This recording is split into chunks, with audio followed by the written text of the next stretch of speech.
Alam mo kung anong kali? Esrkima. Ano bang sagot siya agad? Arnis. Alam niyo po ba kung ano yung kali? Kali. Uwi namin. Kali? K-A-L-I. Kali. Alam niyo po kung anong esrkima?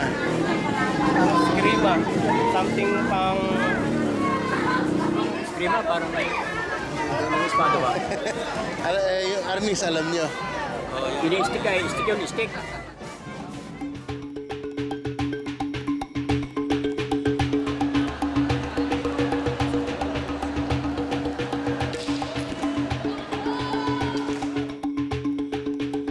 There are some Filipinos who don't even know that we have our own martial art.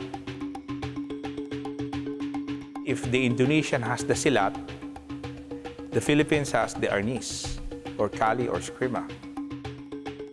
When you talk to a Filipino who learn Arnis, you're not talking about the martial art itself, but you're learning the culture. This is our very own. Before I set out to film this documentary, I knew very little about the Filipino martial arts, or FMA. I knew about the stick fighting part and that there were 3 different names by which it went: Arnis, Esrkima, and Kali. I always thought it was just a sport and had no idea that it was originally a blade fighting system. Many have claimed that Esrkima was used by the natives of Cebu to defeat the Spanish during their first wave of conquest of the Philippine Islands in 1521. I've heard stories that Kali, the so-called ancient mother art of all FMA, originated from the Srivijaya Empire, and that the Muslims in Mindanao are the current keepers of this deadly fighting system. Some have mentioned that the most iconic figure in the martial arts world, Bruce Lee, was trained in FMA, and that a lot of Hollywood action films have featured the Filipino unarmed combat techniques. Others mentioned that various military and law enforcement systems around the world have taken up the blade fighting components of the Esrkima for their combat training. I wanted to find out if any of this was true, so I visited as many instructors and practitioners of the Filipino martial arts as I could. It was a 2-year journey that would take me around the Philippines, to America, and to Russia. My name is Jay Ignacio, and this documentary is about one of the greatest cultural treasures of the Philippine Islands.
when you see the blade,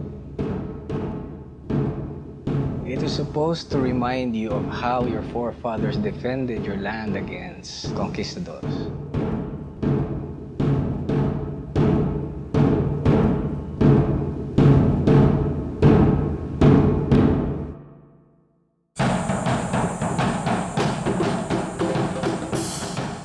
When you practice FME, you're consciously and deliberately drawing upon an image of your past.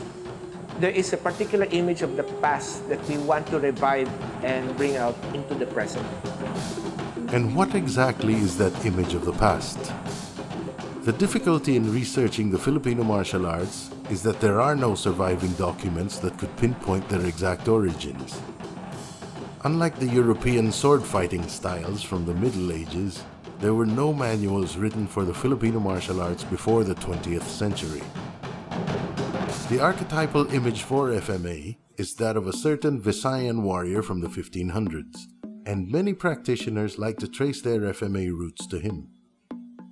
Very little is known about him and the fighting system he used. What we know is that in the year 1521, the explorer Ferdinand Magellan met his death at the hands of Cebuano natives led by a man named Lapu-Lapu. This is where the fact ends and the arguments begin. It is said that Lapu-Lapu and his men were skilled in a fighting system called Kali. Some call it Esrkima or Arnis. Some say that it originated from the Srivijaya Empire and then later on developed throughout the Majapahit Empire, and that this is the mother art of all Filipino martial arts. But there are some academics who have a slightly different perspective on the matter. Trade was the main relationship between us at the time, the polities, the political units of the time, in connection with the Srivijaya and with the Majapahit.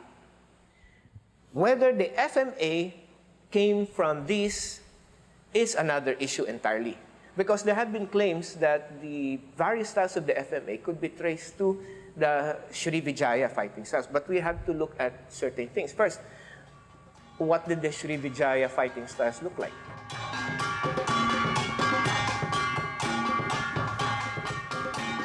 If you want to look at, let's say, this movement comes from this culture, that movement comes from this culture, it's going to be very difficult to do. They cannot be recorded archaeologically.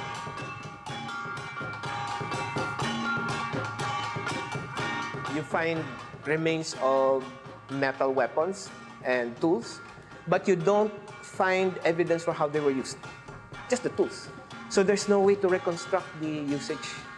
You can make inferences, you can make guesses. So, sa kampilan, ito ay parang mumurahin o simple lang na pirasong kahoy, dalawa. Gumagamit sila ng tali, ratan, o kung ano man. Ito ay itataga mo na lang sa kalaban. Para matanggal yung ano? At yung talim ay puputulin. Yung tali. So, walang nasayang na panahon. Hindi na kailangang hugutin at saka itaga. Kung hindi, ang kadalasan kasing forma ng may kampilan ay nakaganito. So, kung may kalaban siya, diretso taga na.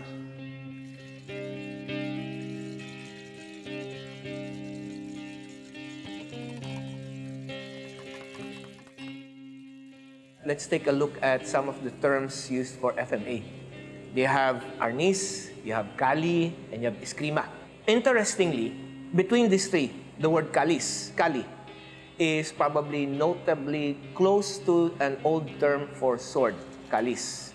It exists in both Bisaya and in Tagalog. In some documents, the S was dropped and it was called Kali. But Kalis is a generic term for skill in swords. In much the same way that one of the old Tagalog terms for skill in weaponry was called armas. Magaling sa armas. O magaling mag-armas. Meaning arms, weapons. Which is the term for arnis. Arnes is the Spanish term from which the word arnis was derived. And that's the Tagalog pronunciation of arnes. Esrkima is the more overt Spanish term that was integrated into the different Philippine languages, including Bisaya, including Ilonggo, including Tagalog, etc. The term they use in my time, they used to call it sandata or pananandata, the use of the training with the weapon. A lot of people refer to it as estoque, estocado, estoque. Others refer to it as fraile. But the reason why we use Kali, because Flora Villabreo told me that's the word we should use, and there's been a lot of names for what we call the mother art. He was probably the most dominant figure at that time in the Filipino martial arts. We use Kali, because we were taught it was called Ka, coming from the word kamut, and Li coming from the word lihok. So it means hand motion, or what it basically means is body motion.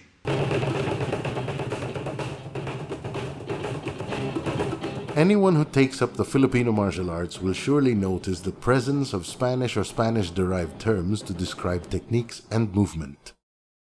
Counting with uno, dos, tres, and so on, words like angulo, fraile, estrella, abanico, and espada y daga, to name a few, are used in almost all FMA systems. Having been a Spanish colony for over 300 years, it is inevitable that Spanish words would be incorporated into the Philippine languages. But no matter how indigenous the Filipino martial arts are, could the Spanish actually have made a significant contribution to them? In the book Cebuano Esrkima Beyond the Myth, the authors Dr. Ned Nepangue and Celestino Macachor stated that a lot of techniques in Esrkima came from the Spaniards. According to their research, around the early 1600s, the Christianized Visayan islands were often raided by the Moro pirates from Mindanao. In order to respond to these raids, the Jesuit priests and soldiers taught their brand of fencing to the native warriors. The blend of indigenous fighting techniques with European fencing resulted in what they called in those days Esrkima. To look at the origins of FMA as we know them now, we go back and then we go forward. Going backward, you would find that you'd have people who are known for their skill in movement techniques. So, magaling siya sa ganitong gumamit ng sandata. Now, the FMA that are known by different styles is probably more recent. These are phenomena that happened in the 20th century. And you see, one reason would be one group of people decided to differentiate their teaching from another group of people. So they needed to put a label. Ito, pakicheck na lang, Jay. Okay. Pagka yata sinabing Filipino martial arts, ito'y kadalasang nagpapatungkol sa Luzon at Visayas. Dahil yung martial arts ng mga Moro ay parang silat. Tawag nila. Parang sa kanila hindi yun FMA. Siguro hair splitting ito, pero meron silang parang ganong distinction. Mindanao is an interesting set of scenarios for martial arts development because most of the indigenous groups have their own fighting styles. Some of the Muslim groups are well known for their silat, and the indigenous form, which has a combination from Chinese influence called Kuntao, from the Tausug. The Maranao are supposed to have their own Kuntao as well, and so do the Manobo. Most of the other groups call their style silat. And what happens here is that there is a constant cross-fertilization of ideas and concepts as practitioners become friends with one another and train together or share styles with one another. Some of them are very exclusive, handed on within the family. Others are a bit more open, but only within the Muslim community. And others reach out to the non-Muslims who are interested and allow them to learn. But maybe only up to a certain point, because the main reason being you'd have to become a Muslim convert to learn other things here, which have to do with spiritual practices. So you see, that's a very, very complex scenario. It's the Visayan styles that have been very, very well known, that have been aggressively promoted abroad. That doesn't mean that you should discount the Luzon-based styles. They've always been there. But maybe because of possible just historical circumstance, the Visayan teachers found themselves in a position to spread their art globally and took advantage of it, naturally. But you cannot say that they evolved from only one place. Nor could you say that there was only one mother art. This is a very controversial issue. Okay? Why? Because there was no such thing as a mother art during that time. There was skill in movements, skills in techniques, but a universal mother art common to all the Philippines, that's not possible. You have so many different versions of martial arts going on at the time. The Filipino martial arts is a blade art primarily. The stick really was a way of training for the blade, so you don't bang up your blade that took somebody so long to get extremely sharp and you're going to need in battle, so you use the stick instead. And then, of course, there is a stick fighting art that you can actually use to hit and all. You start with a weapon in your hand and you work backwards to the empty hand, and I found that so fascinating. When I started Filipino martial arts, and immediately they put a weapon in my hand, I was like, yeah, this is cool, I love this. For me, out of all the martial arts I've tried, it's one where I've been able to learn a lot in a short space of time. Whether or not that's because I've had a great teacher, I don't know, but I also think it's withholding the weapons and the techniques and the drills involved. We're demonstrating something from the lightning Arnis. This is also a reflection of how stick is supposed to have come from sword techniques. So this is what the payong. This is strike number 1. From here, and you hit him here at the kidney or here at the elbow. Notice that I keep a certain distance for me to be able to manipulate my stick. Here, even here, this is pretty strong because if you go full blast here, and even this, a thrust here, can still do enough injury. And then here.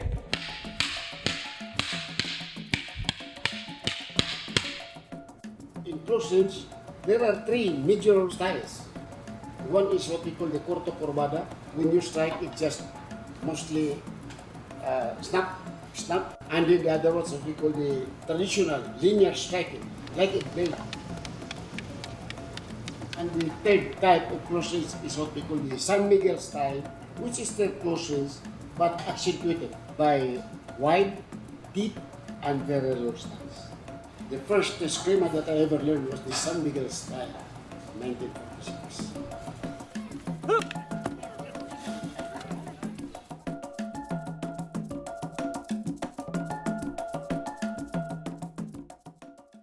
Before 1930, there was too much rivalry in Esrkima. One club was more club fighting another club. There was too much rivalry. So there was a time when the masters at a meeting, they said, why not organize only one society to avoid friction among the similar? So it was decided that they had to form another good, big organization, Olisi Films. Together with the Saavedra clan who founded Dos Pares, the Cañete brothers became the foremost escrimadores in Cebu. By 1952, tension between the Cañete brothers and a faction led by a man named Ansiong Bacon was at its boiling point, and this led Bacon to start a new organization called Balintawak. For decades, it was the biggest rivalry in Cebu, which produced some of the best instructors we have today. Bacon was the grandmaster of Balintawak, but formerly number 2 man of Olisi Films. When during Saavedra, the number 1 master died during the war, was created by the Japanese, was a guerrilla fighter. Bacon became number 1. When the Balintawak was organized in 1952, the grandmaster of that during time is Bacon, Binancio Bacon. I started Filipino martial art in Balintawak in 1952 at the age of 14. I am the remaining original member of the Balintawak. To touch the hands, but do not allow your opponent to touch your hand. Touching the stick, hands, but you cannot touch. Because this time, boom! Every one strike is always a corresponding answer.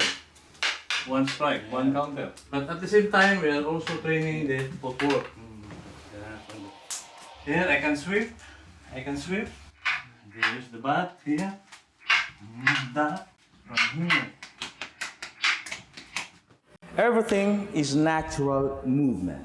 Very natural, simple, and direct. Even the range He's so close, enough to touch him and enough to touch me likewise. And to push. Right, don't move forward. Yes. Pack, move. See the body. Feel it. You got to be creative. Down, sir. You got to be something that can, imagine things, how to do it. Stay at that range.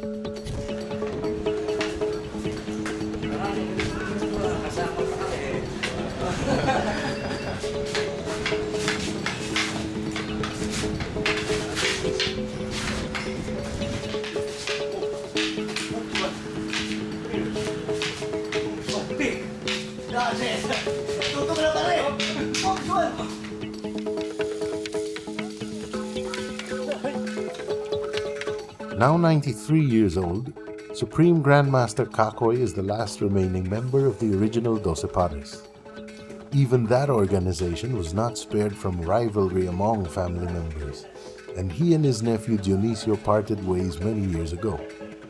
He now runs his own Kakoy Doce Pares World Federation, and to this day continues to teach his unique style that won him many Esrkima duels back in the day. I can buy my Esrkima with jiu-jitsu. Understand? Down before the war. Then, after the war, I studied judo. That's the start of my judo. While Doce Pares and Balintawak were busy fighting for dominance in Cebu, the Japanese systems like judo and karate overtook Esrkima in popularity in the Philippines. And so some of the local masters felt the need to change the way FMA was taught. They codified the Filipino martial arts into one system so that they could be accepted in the public school curriculum. To make it, revive it, and to keep it safe and intact, some of the masters of Arnis decided to introduce a curriculum based on physical education needs. That's why you have modern Arnis.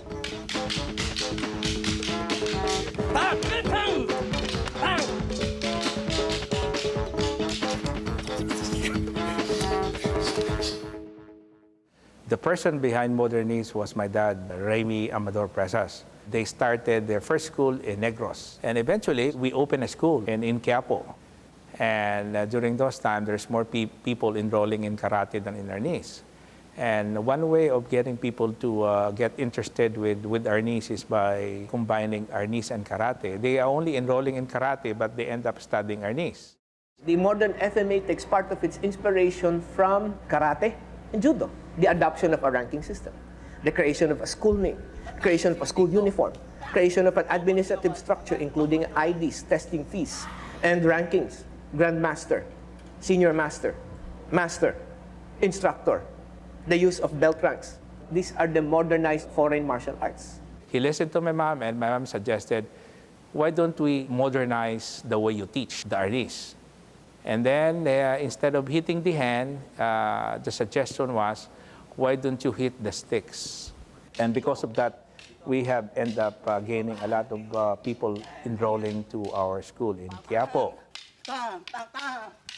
Professor Remy Presas was very explicit about his desire to see Arnis preserved through the public school curriculum. And in that respect, he did a very good job. Because what he did, introduced Arnis to a wider range or a broader base of Filipinos, many of whom decided they wanted to go on and learn the more traditional styles. It's sad to say that he did not really get that recognition that he was looking for when he was still around. When we look at the modern history of FMA, no matter what your style comes from, even me, I come from Lightning Arnis, you have to recognize the contributions of one of the innovators of the modern FMA.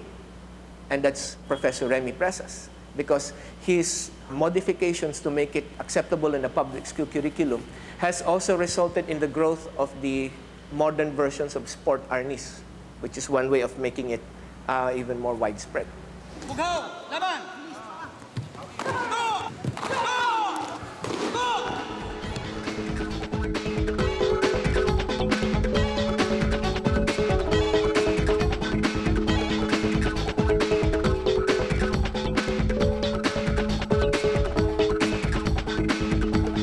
This is still modern Arnis. One. By disarm. That's modern Arnis. Ito siya. Among the highest-ranking instructors in modern Arnis is Rodel Dagook. He teaches at the Luneta Park on Sundays. Kailangan, if you learn how to swing, how to produce powerful strike, like that, pin, go, ding. You see movement like that, there. You see, yung kaliwa mo means for grabbing, pushing, catching. Itong trabaho nito. Pag kinaw sa bila, I kick, bang! I kick, bang, bang! Bang! Kick, grab, then lock. You see? Then, ito yan. Alright, pwede mo salitan. You see? Nakukontrol mo eh. How about this double sinawali here? We have this a single sinawali. We go to the single sinawali here, but we have to practice the casting down. Boom. Now, you do this also in the double kick. And but you add this, the black here, the back system. The brothers Remy and Ernesto Presas are known as the founders of modern Arnis. At some point in their lives, they became bitter rivals. While Remy continued to use the name Modern Arnis, Ernesto renamed his group Kombatan. The acrimonious parting of ways between the brothers, along with the Doce Pares and Balintawak rivalries, is just one example of the animosity that is prevalent among FMA practitioners. But there was one man who tried to unite as many warring factions as he could. His name was Roland Dantas. Roland was a key figure in Filipino martial arts, I think. I met him in 1983. He was still very active in bodybuilding, had very big arms, a very friendly guy, introduced me to a few people. He was the closest friend, the compadre of Remy Presas, while he was in the Philippines and also when he was in America. But Roland, through his film and acting career, made friends with many people.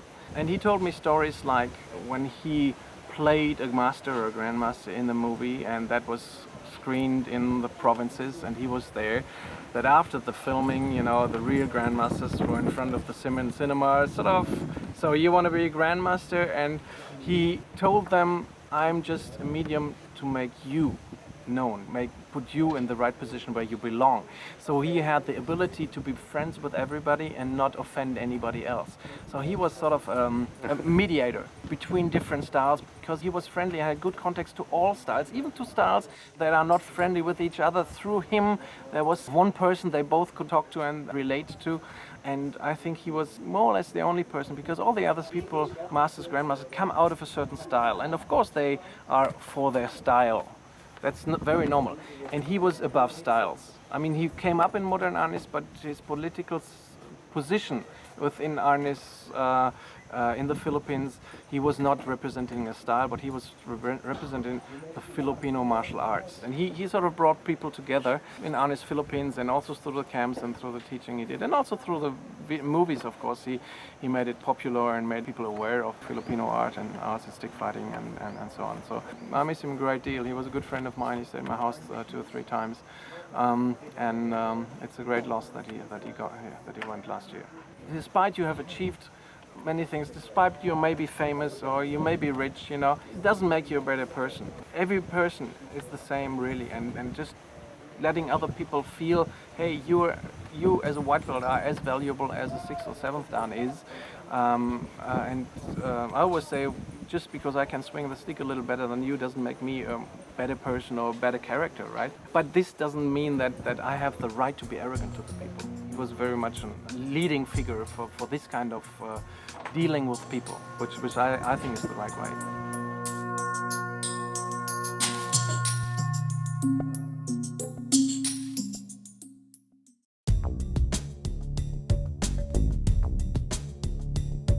You have to remember, there's Filipino heritage and there's Filipino American heritage. Because those Filipino Americans that had came over pre-World War II, some of them were residing in California. So that heritage was preserved and was being preserved here in the United States, in California, in Hawaii, and in Stockton, California. I got into the martial arts because it was my heritage. It was my culture.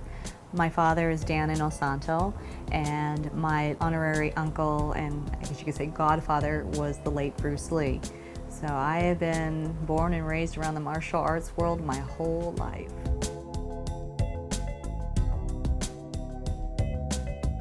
He is known as Guro, Sifu, or Tuhon. Whichever title people wish to call him by, Dan Inosanto is one of the world's most influential martial artists.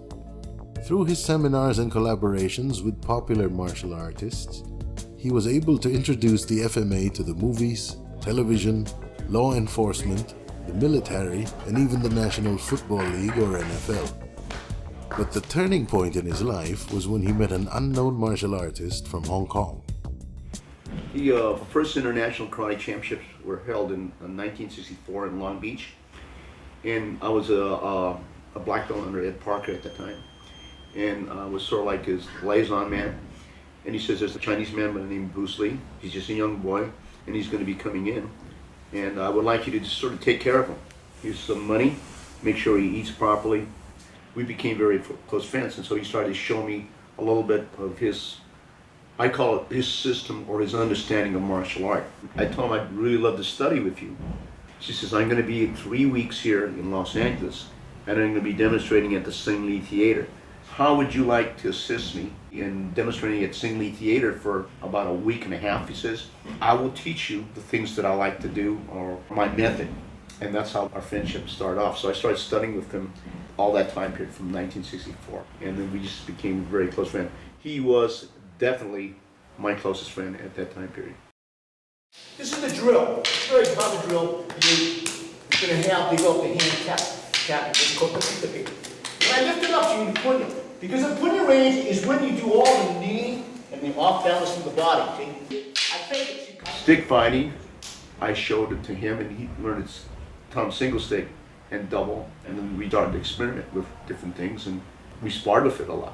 He didn't want to learn the basics. Okay, we just try to hit each other. That's his format, and let me see what you do from there. Then that's how we did a lot of things from there, and brilliant from that aspect. I think he really liked the Filipino martial art, or else we wouldn't have sparred so much. And because we were in Hollywood, he'd always make these foam sticks that we could do it. See, there was no protective gear. That was a drawback of the Filipino martial art. The first generation did not have armor. People got hurt. That's why it was never popular. As Kendo, the Japanese were smarter. They had headgear. See, right now the Philippines use headgear, but at that generation, it was a thing of manhood. You're not manly if you put a headgear on. But that's the way it's a drawback. It goes like that. 1, 2, 3, 4, 5. Truth is, Dan Inosanto studied so diligently with all these different people going here and there, Stockton, LA, and any place he could go to learn. And he would bring people in for seminars. I've gotten to train with so many Filipino martial arts masters because Dan Inosanto paid for them to come to the academy and teach. His energy got it out there. And then people saw what it was, and then, you know, took off like wildfire because people see that it's just an incredible art that's been hidden, not known, and once it's seen, people just fall in love with it. Let us honor Maestro Dan for his contributions in making the FMA, the Filipino martial arts, known in the Western Hemisphere. Because without him, this would have been just simply some obscure fighting method. But he built on his association with Bruce Lee, and he took and incorporated the methods of analysis for movement, martial movement taught to him by Bruce Lee, into the FMA. And the nice thing about Maestro Dan is that he has often been open about promoting people who teach FMA, giving them the recognition due, and encouraging people to study under them. That makes him a rarity in the martial arts world.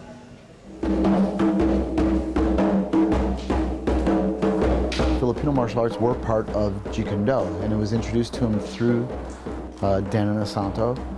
And I know that Bruce Lee, through his own studies, looked into, of course, Esrkima, but Sikaran, you know, different silat styles. It's in there. Bruce Lee had it right, and the best way for him to introduce the art to the world, or the arts, would be through cinema. I'm going to cross here, and we're going to go into the finishing box and get the frequent. Lift it up, back here like this, and then take it down here like that. When Dan Inosanto came into Bruce Lee's life, he introduced him to more of the empty hand methods of Filipino martial arts and the stick work, in which it's evident, it's in his movies. A lot of people like to date the nunchaku back to the Japanese, and actually that's not Bruce Lee's background with the nunchaku, it's tabak tayak from the Filipino martial arts. You know, he was training Filipino martial arts. We call it tabak tayak. The Okinawans call it nunchucks. I started showing him he liked that. And first when he looked at it, he said, that's a worthless piece of junk. And I said, why don't you use it? So I showed him how to move it, left it, and then I think he became very proficient. And he said, you know, this has good play. I think I'll use it in the movies. I've had the chance of coordinating a decent amount of film now. I've produced several movies, and Jeet Kune Do has been a big part of every one of them. You know, I might feature a little of other martial arts in it, but when we get into it and I want it to look, the look, and you know, I want that gritty, mean, aggressive fight to come out, it's Kali. It's Filipino martial arts. In my own personal belief, it is the most advanced weapon-based system I've ever seen. It'd be nice to go like that. So where if it was Brad here, you go, whoo, he backs out, you stab him. You already have it. I don't think the general movie-going public necessarily knows they are perceiving the Filipino martial arts, because let me tell you, there are a lot of stuntmen that use it. They'll do the martial arts, but they change the expression of it, so it almost looks like it's Chinese, or it might look like it's Japanese, but they're watching Filipino martial arts. I would say a great majority of the Hollywood films that are made now, when they do fight scenes that they want to look very impressive, they use Filipino martial arts. Now, they might say, oh, this guy was some, you know, he was a ninja, or he was some secret, you know, special forces guy. But when they actually do the fight scene, Filipino martial arts. But unfortunately, very rarely do you hear in the film, oh, this guy is studying the Philippines, you know, when he was a kid or something. So the Filipino martial arts doesn't get that much credit for what you see on the screen, but it is there all the time. It's very common, and yet people have no idea that's what they're seeing. And particularly here in American culture, there's a tendency to think that all martial arts are the same anyhow, so they don't understand what the difference is between Korean and Japanese and Chinese and Indonesian and Filipino. They kind of think it's all one thing. I work with Steven Seagal, and he has a Filipino martial arts influence, even though he's the Aikido guy. A friend of mine trained him for quite a few years before his movie career. So there's some of that. That's why he actually had Tuan Inosanto come in for a fight scene, because he respects the Filipino martial arts so much. When Bruce Lee's movie Enter the Dragon was released in 1973, a lot of martial arts movies have since then been produced in Hollywood. Some of the most spectacular FMA fight choreography can be seen in movies such as The Book of Eli, starring Denzel Washington, and The Bourne Trilogy, starring Matt Damon. The man responsible for choreographing these incredible fight scenes is Jeff Imada, one of Hollywood's most successful stunt coordinators and longtime student of Dan Inosanto. Guru Dan, he introduced me to, and I've been very fortunate to be learning all of the concepts of Jeet Kune Do. But when I first started with him, I remember he said, I'm going to start this Filipino class, Filipino martial arts class, and I think you should take the class. I'll never forget that. And I was going, oh, really? I had never really heard of that much about the Filipino arts. But I said, if you want me to take the class, I'll take the class. So I was very fortunate that he asked me to take the class, and to me it's one of the best well-rounded arts around, and it's very much helped me in the studio work too, because there's so much influence in the Philippines from all the different cultures and different styles that you know, you learn a little bit of movements like Tai Chi, Dos Manos, which, you know, for like samurai style, and all these different styles, you know, Spadi Daga and everything. So there's influences from all the cultures from all over the world. So it expands your appreciation of the arts, makes it possible for you to, you know, have that and then research the other styles even more so, because you're introduced to it from one base, basically. I've always been interested in spreading Filipino arts because I think it's been something that hasn't been seen very much by you know, by most people, you know, the general population. And I'm glad that it's getting its, you know, that is being noticed now. I mean, on the Bourne films, you know, Matt Damon would even refer to it like, you know, this is a lot of Kali that we're doing in this. It's really great. So I think it's been well overdue for a long time. You know, so it's plenty more stuff to be seen. Jeff is a great guy who I get to see here and there in movies that I do, and I think fights are exciting. It's a dance. It has to be in sync with your partners. You know, it has to be choreographed, and that's where Jeff Imada was so good. As an audience member myself, and as someone who really enjoys film and movies, I want to be able to believe the character. I don't want to believe the actor. I want to see the intentions of the character, not the intentions of the actor. So I never approach doing fight choreography with a sense that teaching them choreography first. Whenever I do it, I teach them a style of fighting which matches their character. Now, I go into detail into telling them part of your style is Taekwondo, part of your style is Filipino martial arts, part of your style is Hapkido, according to the character. You know, one of the things I try to do when I did Avatar was try to incorporate some Filipino movement or some tribal, something unique, exotic kind of movement, so it makes it more authentic and more different, you know what I mean? So it just depends on the project and stuff like that. You know, every project is kind of different. When you think about what kind of martial arts people are most made aware of, it's on screen. It's amazing. I mean, you can get movies on your phone in the Philippines.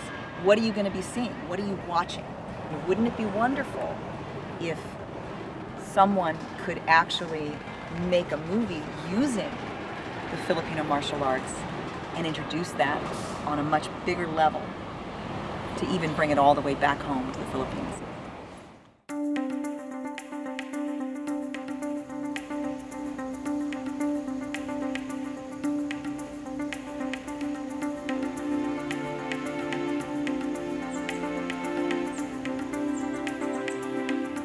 My name is Daniel Coronda. I am a martial arts enthusiast, specifically in Filipino martial arts. I was born here in the northern Philippines.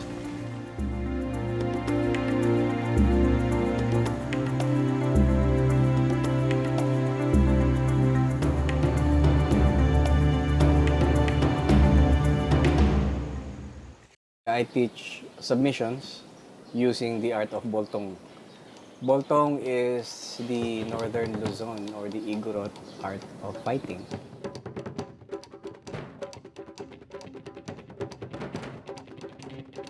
It is basically just like Dumog. It's like the native wrestling in the north. Oh.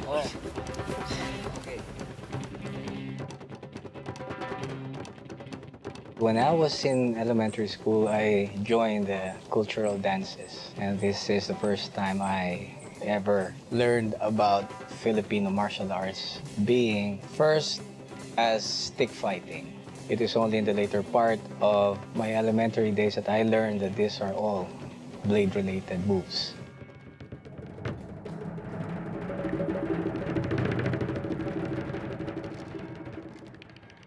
Pumasok na si Leo Gahe sa buhay ko.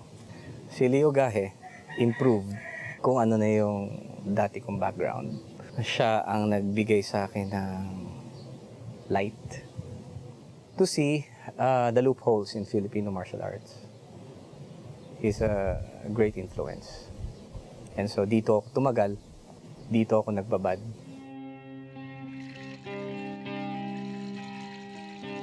Pikiti Tirsia is Leo Gahe's expression of Filipino martial arts close quarter combat.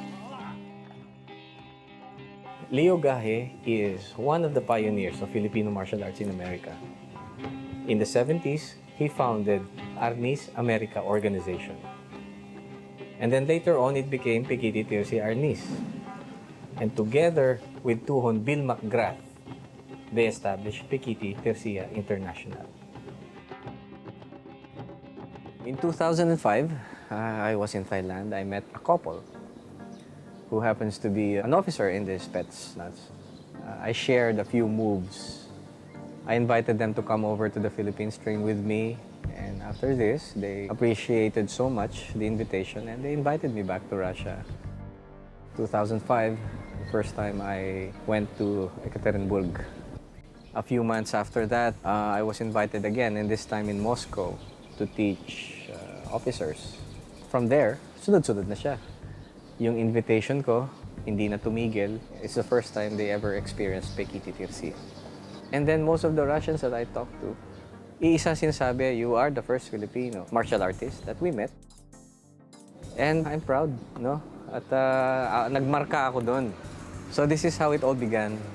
And ngayon nga, up to this point, with the help of friends, lumaki na siya and it has become an organization in Russia.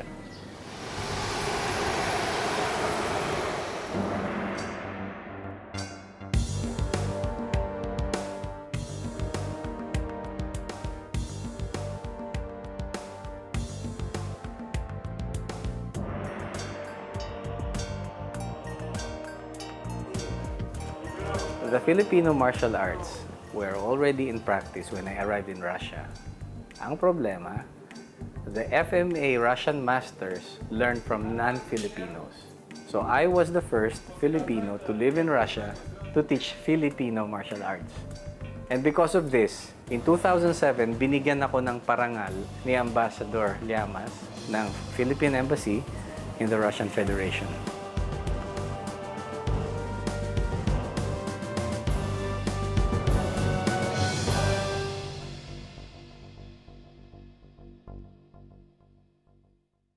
I had heard from Tony Inosano that 7 of his instructors, because he researched so well, 7 of his instructors, the very first lesson was, they said, angle 1, hit me angle 1, and as he hit, they moved back and smashed the hand.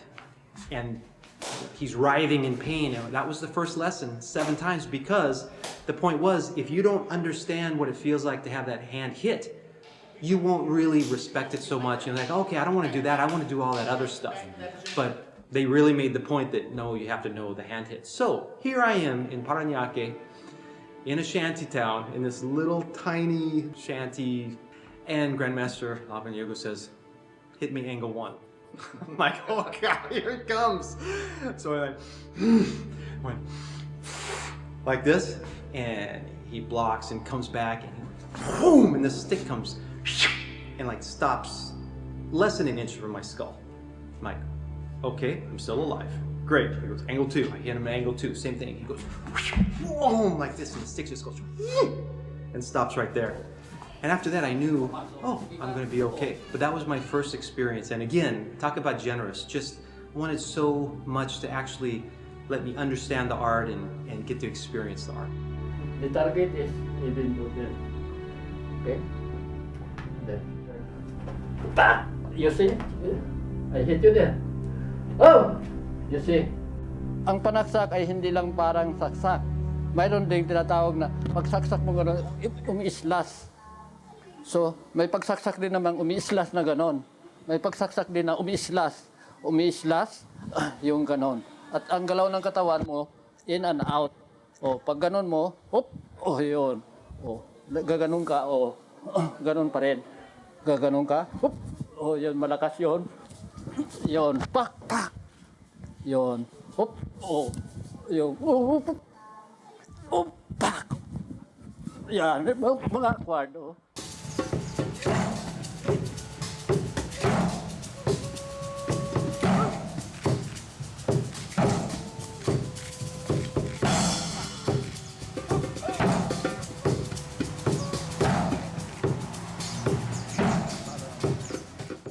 So I'm an instructor with Tuan Inosano. I am an instructor with under the Illustrissimo group. But you know, I don't go out and actually teach Kali Illustrissimo because I think there are people so much better qualified. I don't think, I know, like Master Tony Diego, Master Christopher Ricketts. But I did get to study with Master Ricketts and Master Diego and Grandmaster Illustrissimo in the Philippines. I had the privilege to learn from the best. Grandmaster Illustrissimo is considered as one of the best street fighting styles of the Filipino martial arts. If you've seen him in action, he was an 82, 83, 84-year-old man in Luneta, hitting men 1/4 his age straight into their heads every day, day in and day out. It amazes me how this fellow can do it. The beauty of his style is his strikes are all direct to the point. No flowery motions. His is, if you strike, he strikes you first. He hits the straight line. So his principle is a straight line approach in most of his strikes. What was it like learning from him? Di puro sakit, puro tama. Dahil paano pag pinalo ka ng ganito? Papapapak, tirahin ka niya. Mag-iba ka lang ng konting-konting angle. Pag tira niya ulit, iba na naman technique yung papakita. Kasi medyo may edad na rin si Tanda na nakilala ko, nasa 80 na eh. Nasa 80s na siya nun eh. Master siya talaga. Talagang magaling siya. Makikita mo sa tape, di ba, tinuturuan ako. Palo ako ng ganito, palo ng ganyan. Basta puro sabi niya, palo. Pero hindi niya sasabihin, bakit nagkaganito, bakit nagkaganyan. Basta, palo ka ng ganito, o to, palo ka ng ganito. Basta rumaya ka na. Super was very much in love talaga with Ilustrísimo. And I really mean that from the heart. Talagang he was really in love with it. He loved the way it looked. He loved the way it's the philosophy behind it. It was perfect because it was first and foremost a fighting art. You will not say the form you practice is a little bit different when you use it in sparring. No, it's the same thing. Ayan, the free flow. May tinatawag namin free flow. Walang tigil, walang dito ako. Ganun ha? Ang style ng Ilustrísimo is always nakadikit. Lagi nakagano, no? Hindi siya yung mga ganon. Nakatindig lang Ilustrísimo. See? Kaya yan, no? Yan.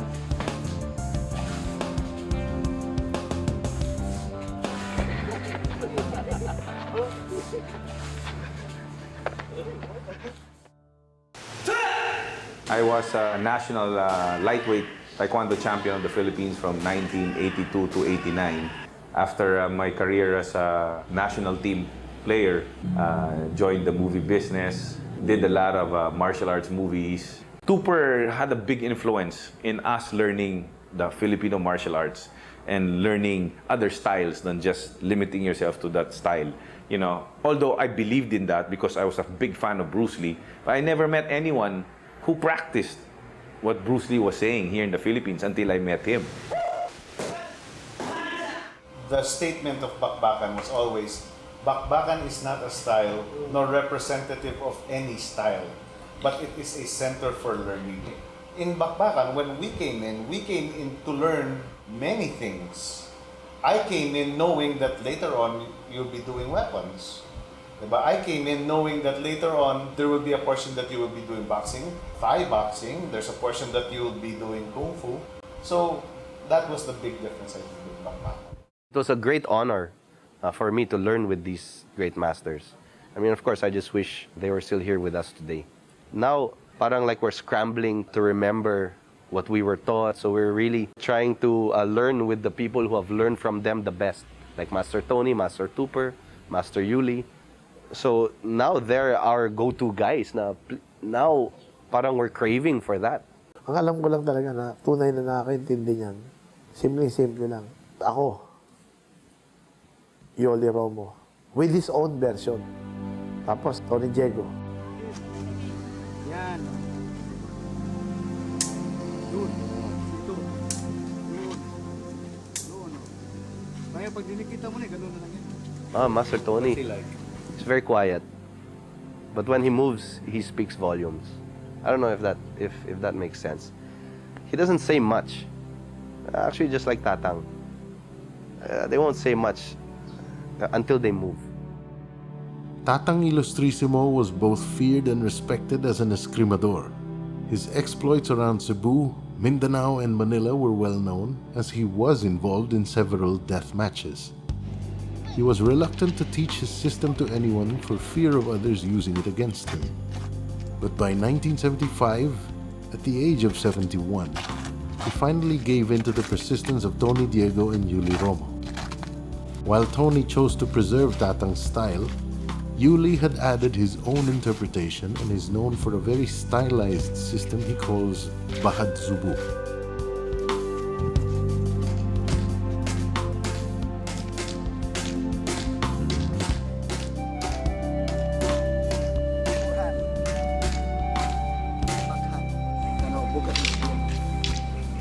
Ito sombra. Ito sungkit. Yan, sungkit. Target, hindi ganito, kung dito pa rin. So, extend. Extend, so X pa rin. So, walang ganito. Ito pa rin, oh. Extend. Bakit? Para makalundag ka na. Atras, at saka. Extend. Back in the day, when we were competing, Master Yi was, he would train. He would train winners, pare. He would train champions. And let's face it, Master Yuli's stable, they all were champions. Impressive. All. Pare, impressive. Everybody he trained was a medalist. Everybody. My initial entry into the martial art was with Edgar Sulite. I had a chance to meet Edgar when I was 15 years old, together with Master Tupper Ricketts. And he saw me as a young man that was starting my martial arts career with Master Tupper. And he spent lots of time with me, patiently spending lots of time with me. And I used to wonder why we did things repetitiously. We used to do one motion, one movement, 1,000 times until my hand was raw. And I never could understand why. And you know, when I started competition, I realized he was right all along. Because if you keep repeating the motion, it becomes second nature. So even before you can think of doing it, you're already doing it. So if it's a block or a strike. He made me master only 10 moves. 10 moves, nothing fancy. All the moves that we taught us for the tournaments were all simple, straightforward death blows. Strike, abanico, strike. Strike, abanico, strike. Strike, abanico, strike. Strike.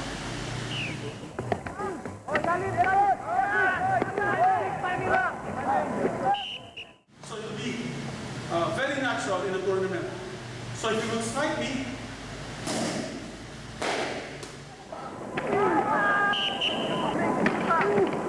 now approaching the third and final round, and this is where the action starts to explode more.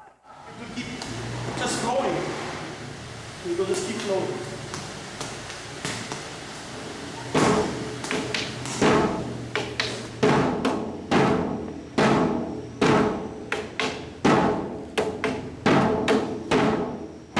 Winner by split decision. Fighter in red, Mike Dubiri. Antonio Tatang Ilustrisimo, the legendary swordsman from Bantayan Island in Cebu, who stowed away on a ship that he thought was bound for America, ended up in Mindanao and honed his skills there while under the protection of a Moro warrior. Later on, he moved to Manila to work as a foreman at the pier and died there at the age of 93. He lived and died a poor man and was buried in an unmarked grave, but the rich legacy he left behind has been one of the most influential in the world of FMA.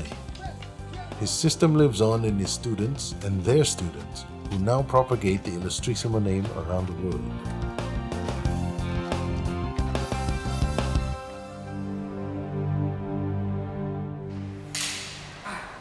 Is there any other native art from our country that has the same effect or impact as our martial arts?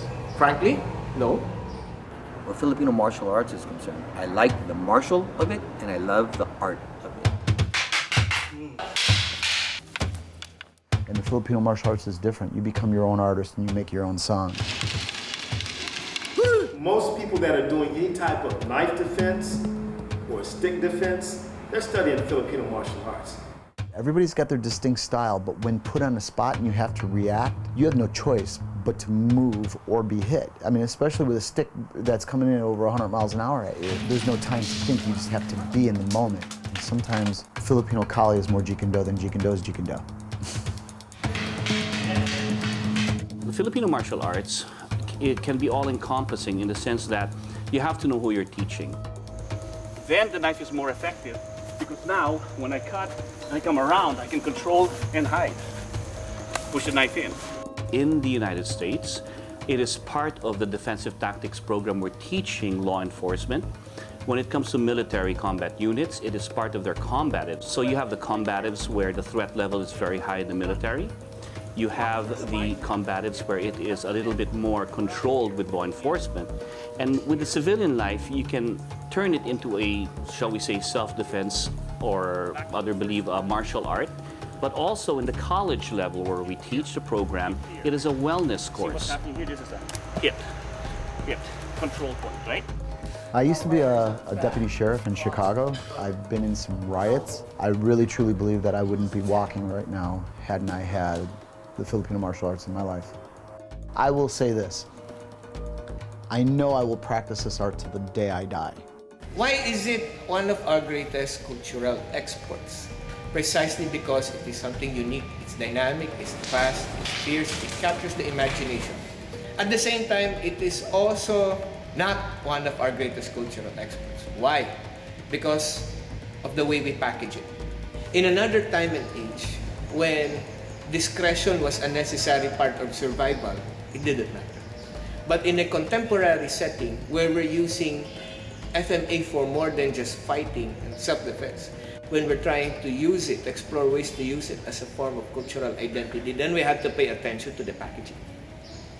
Not to say that it's going to be looking exotic, but rather, we want it to look good.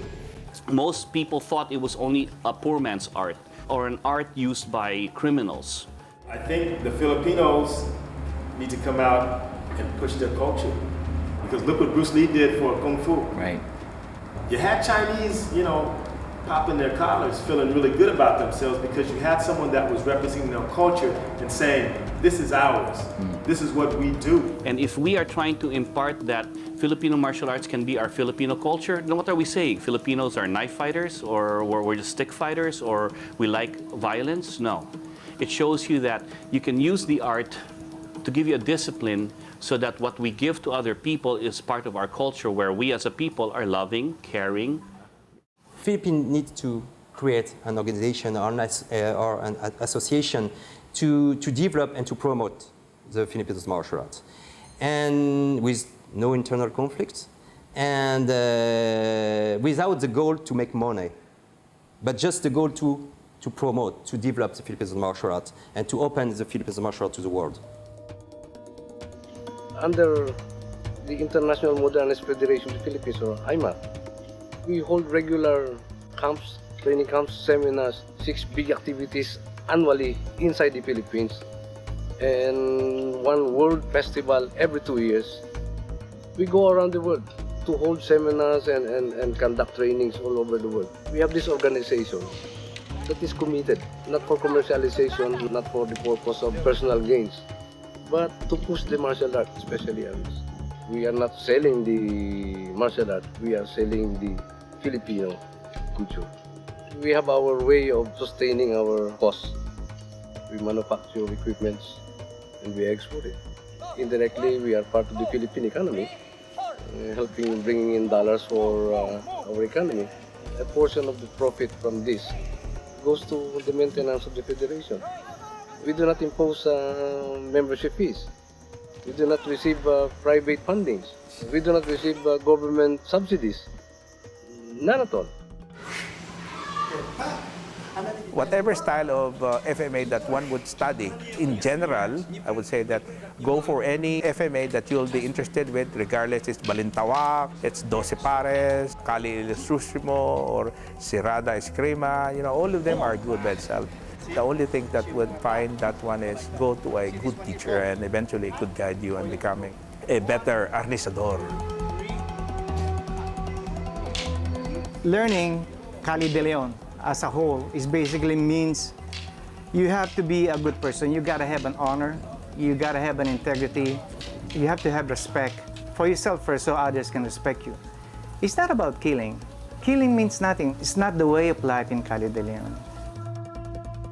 You are my students, you have to be better than me. And you can only attain that, of course, with my help and with my patience and with my understanding what your ability to do. We have empty hand fighting. We have grappling. We have a use of weapons in understanding. That's how I think why Kali all over the world is accepted even more, because it was taught that way. When I begin to teach the policemen here for a special unit here, at the beginning it was Filipino martial arts. So, because most of them never get exposed to their own martial arts. When I explain to them, most of the technique I just show you, I just teach you, come from your country. And they were surprised by that, because most of them did not know about that. At the same time, they were very proud of that and grateful, because to be exposed to their martial arts and that a foreigner can expose them to their martial art and show that these martial arts are very efficient. It's spread now all over the world, and lots of people are doing this, doing their own research. Some are starting to change the name. You don't want to wake up one day, they call it European stick fighting. What has happened along the way is that people learn the skills. These skills are easily picked up. And now people will say they teach FMA, but what is their connection to the Filipino culture that spawned the FMA? That's an open question. Because there are so many foreign-born FMA teachers who have not yet stepped foot in the Philippines or experienced the training in here in the local cultural setting. Sad to say. It saddens me to note that in the Philippines, hindi siya sikat. Mas sikat siya sa abroad, no? And you yourself, particularly, you've seen that even in Russia, the special forces there, the Spetsnaz, utilize our Filipino martial arts for stick and knife fighting. In order to revive the Filipino martial arts, the late Grandmaster Roland Dantas realized years ago that political will was needed. And so, together with several lawmakers, he co-authored a bill that would declare Arnis, Kali, and Esrkima as the national sport and martial art of the country. It took the Philippine government almost 10 years to sign the bill into law, but finally in December of 2009, Republic Act 9850, otherwise known as the Arnis Law, was finally passed. The passing of the law is very important. Arnis, the martial art itself becomes an institution. There may become a national program. Under that law, the government must put funding in it to push the martial art. More and more people in Europe, in US are interested by Filipino martial arts. But here, they can disappear, I think. If master train only in their backyard with 5 students, if the student after don't want to continue to teach, the system will disappear. And I think maybe a lot of old systems disappear because of that.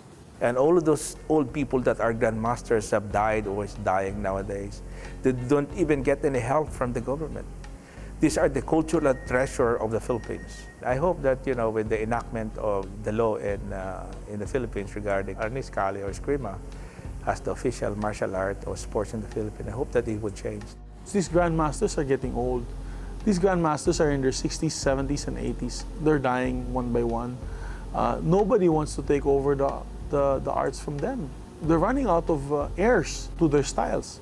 And that's what we don't want to happen. Hahayaan ba nating sumama sa kanilang libing ang natitira sa kultura ng Filipino martial arts? Chasing after these masters for 2 years, I realized that they only want to be recognized for all their hard work. They spent most of their lives propagating our very own uniquely Filipino martial culture. With these masters acting as our cultural ambassadors, the world has come to respect Filipinos and have the highest regard for our martial art. That says a lot about us as a people, and we do not have to look too far to find heroes. It is because of these masters that we have a cultural identity. In the end, it is up to us Filipinos to keep our martial arts alive in our own backyards and to continue what our masters have started centuries ago. It is also up to us if we will allow all of this to just fade away. After all, the Filipino martial arts are only as important as we want them to be.